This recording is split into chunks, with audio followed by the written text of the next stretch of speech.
Hello, this will be a demonstration of Proposition 10 from Book 3 of Euclid's Elements, which states that a circle does not cut another circle at more than 2 points. All we are given are the two circles A, B, C, and D, E, F, such that they cut each other.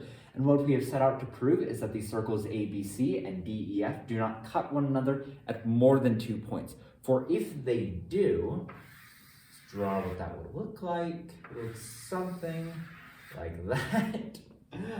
And we will say that they cut each other at more than 2 points, namely B, G, H, and F.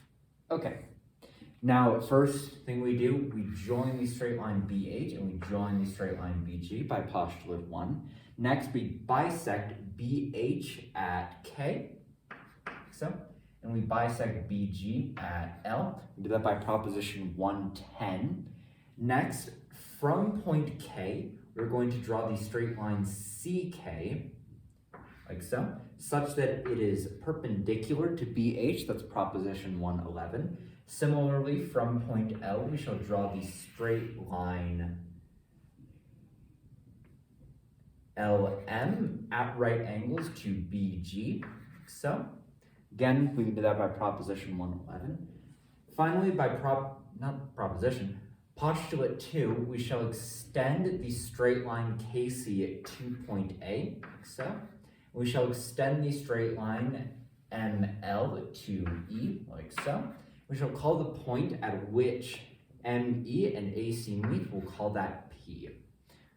Now, we know that the center of the circle ABC must lie on AC. How we know this is that the straight line AC bisects BH at right angles, and by the porism of 3:1, if a straight line bisects another straight line in a circle at right angles, the center of the circle must be on the cutting straight line. So we can say that the center of circle ABC is on AC.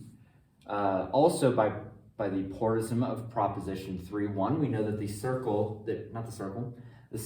of the circle ABC must also be on NO, because NO bisects BH at right angles. And the only way these can both be true is if the center of the circle ABC is the point P where AC and NO meet. It's a similar technique used at the end of proposition 3:9.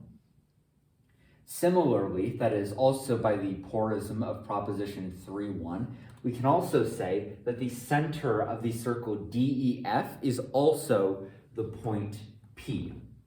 Now, we have arrived at the fact that the center of the circles ABC and DEF must be point P, so they have the same center. But we also know by proposition 3:5 that if two circles cut one another, they do not have the same center. So we have arrived at the fact that the circle ABC and the circle DEF both have the same center and do not have the same center, which is absurd. And so we can say that the circle ABC and the circle DEF do not cut one another at more than 2 points. This being what we have set out to prove, we are done with the proposition, therefore, etc., QED. Nothing to say about this proposition, so I shall simply move on to 3:11.